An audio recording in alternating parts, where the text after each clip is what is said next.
নমস্কার সবাইকে। আজকে আমার এই ভিডিওতে পিসিওডি ও পিসিওএস প্রবলেম রিলেটেড কিছু আমি আসন দেখাতে চলেছি। তো ফার্স্ট হচ্ছে ভুজঙ্গ আসন।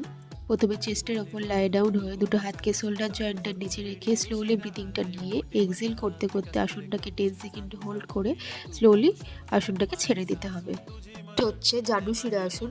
একটা পাকে ফোল্ড রেখে অপোজিট লেগটা স্ট্রেট রেখে দুটো হাতে গিয়ে পায়ের থামটা গ্রিপ করে ফোরেডটাকে নিয়ে টাচ করে আসনটা 10 সেকেন্ড হোল্ড করে স্লোলি আসনটাকে ছেড়ে দিতে হবে।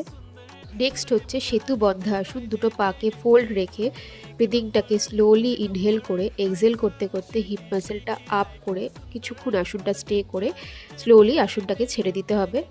নেক্সট হচ্ছে নৌকা আসন। দুটো হাতকে মাথার উপর স্ট্রেট রেখে স্লোলি ব্রিদিংটা ইনহেল করে এক্সেল করতে করতে হাত ও পাটাকে ইকুয়ালি আপ করে আসনটাকে কিছুক্ষণ স্টে করে আসনটাকে ছেড়ে দিতে হবে। লাস্ট হচ্ছে বাটারফ্লাই পোজ। দুটো পাকে ফোল্ডে রেখে দুটো পা লাইট মুভমেন্ট করতে হবে, অ্যাটলিস্ট 20 টাইমস মুভমেন্ট করে পোজটাকে রিল্যাক্স করে দিতে হবে।